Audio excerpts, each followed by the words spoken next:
Purchase price of this house was $96,000. I hope to sell it for about $285,000 when I'm done, and I have a $50,000 budget. It's currently a 2-bedroom, 1-bath. I'm going to convert it to a 3-bedroom, 2-bath, but I'm not going to add any additional square footage. I'm basically going to turn a room into a bedroom and a pantry into a bathroom and just kind of work within my existing square footage. I borrowed $130,000 from the main lender. I was to pay him back $145,000 for the $130,000 and then plus some interest payments. So I drew the plans of myself. The house is already approved for 3 bedrooms and 2 bath, and that's why I'm able to start on the first day that I close. Because technically speaking, you have to have permits to even start doing anything to the house, which I've already done. I have to go pay for them still this morning, but they are ready. And what I should have done, but I got a partner on this project, is I wanted to order the windows before we started, because I could have put those in right away too. The windows take 7 to 10 days to come in, but he didn't want to spend any money before we close, which is fine. But if you think you're going to close, you can order your windows, get your plans and stuff ready, do as much pre-work that you can, kind of get a plan, bring your crew over here, make sure all your subs are hired, and that way you can kind of roll with it, you know, then you don't waste any time. Cuando terminalo con todo, ya tiraste toda la motora y algo. Okay. Pero es más importante por todo es para quitar los puertas y la motora y los ventanales porque necesito ordenar los ventanas hoy. Okay. Usually my goal is to get any house done in 30 days because for me it's very important after years of experience that you buy and sell in the same market. You don't want to buy a market and sell in another. And you could benefit, but it's not worth the risk. So about 3 to 6 months, you're basically got the same market for the most part. So if you take, because typically you'll finish it in a month, it'll take a month to sell, it'll take a month to get in contract, and hopefully it'll close escrow within the 2 months. So it's very important to get your construction done because you got a lot of other steps involved in selling it. The only thing we were able to salvage from the house was the built-in bench and the built-in china hutch. So we tore all the roof off down to the framing, and we tore all the plaster out, all the trim out, all the everything out. And got it down to the studs. Demoed the entire house out.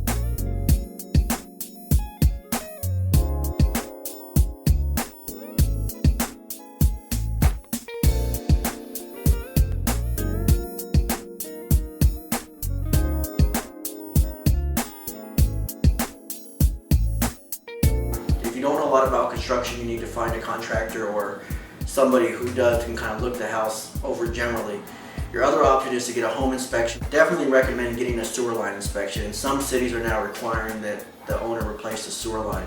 That's kind of a new thing that's starting this year. Get a termite inspection and a sewer inspection. Try to find ways to get yourself informed as much as possible. Get some bids on the work, check your numbers, check your market on what things are selling.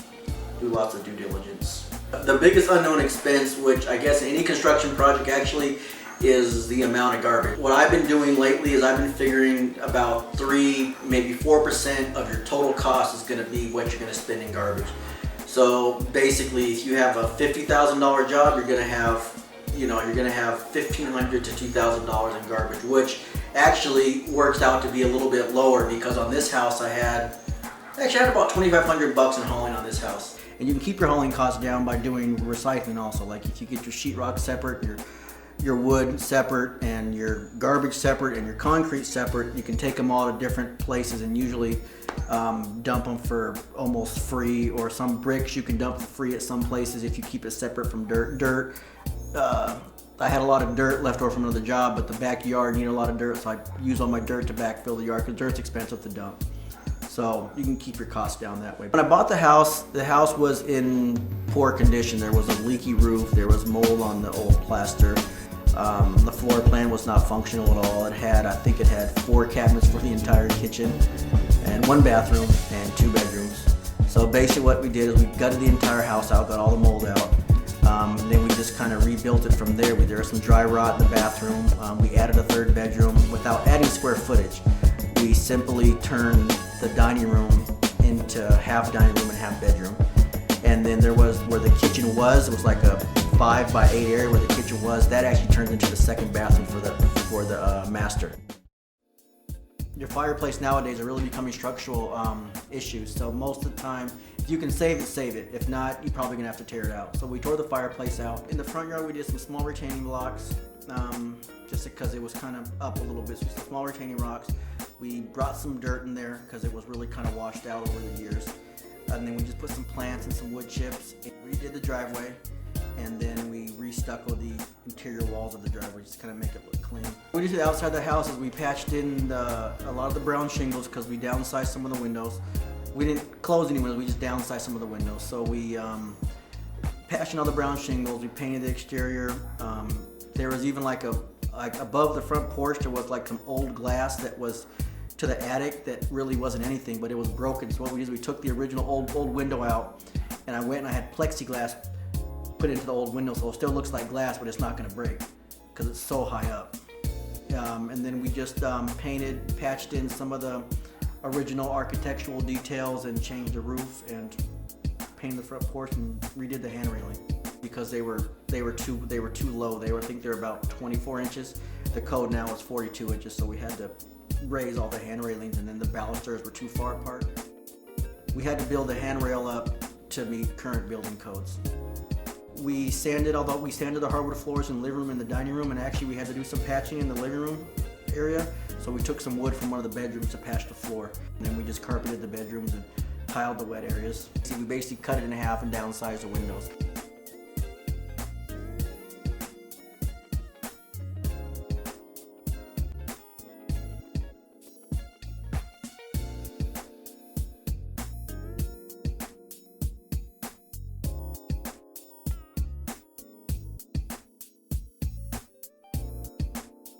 Well, the one bathroom was all brand new.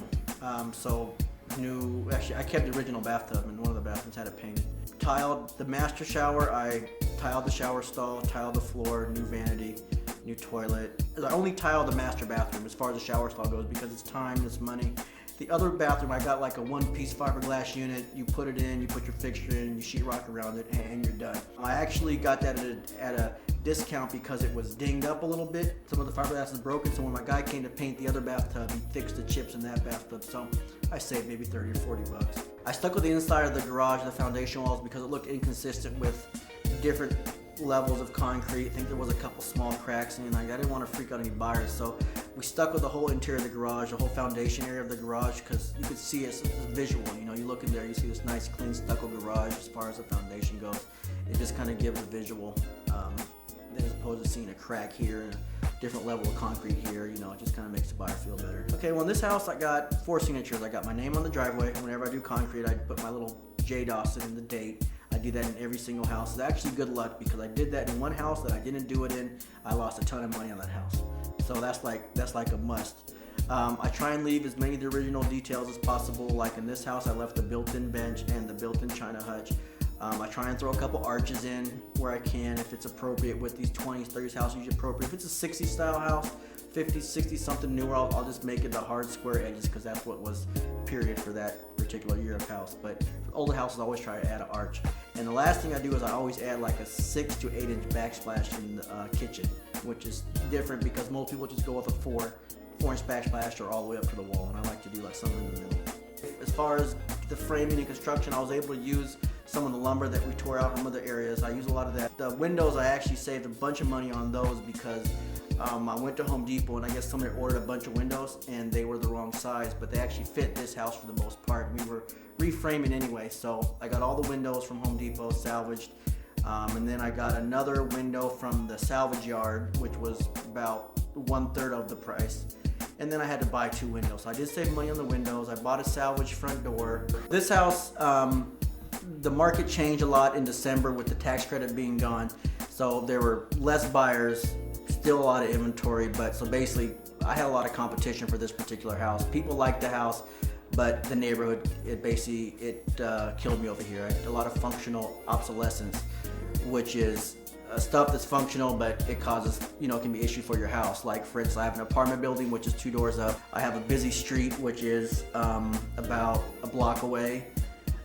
And the house across the street, though a lot of the houses look pretty raggedy across the street, and that kind of makes the neighborhood look worse than it actually is. I had a house over at 90th and Bancroft, which in my opinion is a much more inferior neighborhood than this house. But that house sold in 2 weeks because basically the buyers knew what they were buying. They knew what they were buying. They know what to expect of the neighborhood. This house, on the other hand, is kind of in the middle of being kind of lower end, not quite middle. It's kind of too much in the middle, and buyers weren't really sure what they were buying. I think that hurt me also on the sale. Within about 35 days of getting the house done, the construction went really well. I put it on the market, had an offer within the first week.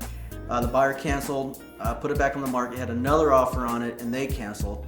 And then I put it back on the market, and it didn't sell for about 60 days, and I kept dropping the price, and finally I just decided to go ahead and rent the house out. It actually was the same situation both times. The daughter, who was an adult, she liked the house, and then the parents came and, oh, the neighborhood's terrible, we don't want you living here, and they bought other place.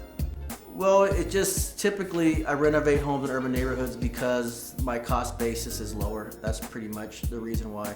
And also, when these houses get done, the people who are buying them, they seem to really appreciate them more than somebody's buying in the next stage up. They're kind of expecting that to be a nicer house, but somebody buys a house like this in an urban neighborhood, they're really getting a deal, and they're getting a good house, and they're happy to get something basically new, The neighborhood in itself is actually a good family-oriented neighborhood. There's families on either side.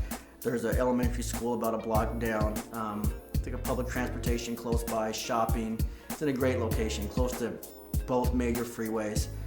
But and it's a mixed neighborhood. There's all races living here, and pretty much it. Typically, investors get paid within 120 days, but that's not always the case. There can be permit issues, there can be construction issues, there can be 1,000,001 issues.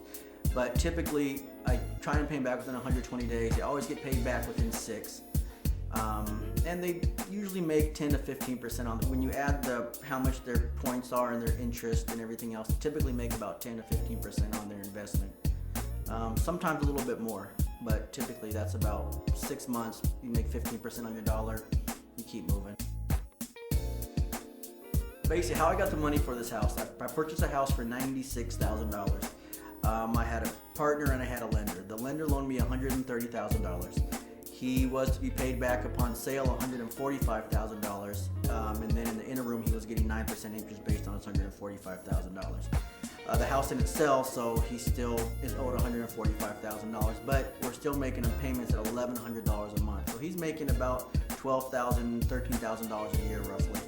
And the house is being rented for $1,800 a month, so it's about a $700 a month positive cash flow. You take taxes, you take insurance, it's about $500 a month positive cash flow. I get half and my partner gets half. My partner put up $30,000 to cover the other half of because the construction on this was, we had a $50,000 construction budget on this house. I think we went a little bit over, so I had to cover the difference. Hopefully in a couple years the market will pick back up and we'll be able to resell the house and turn a profit.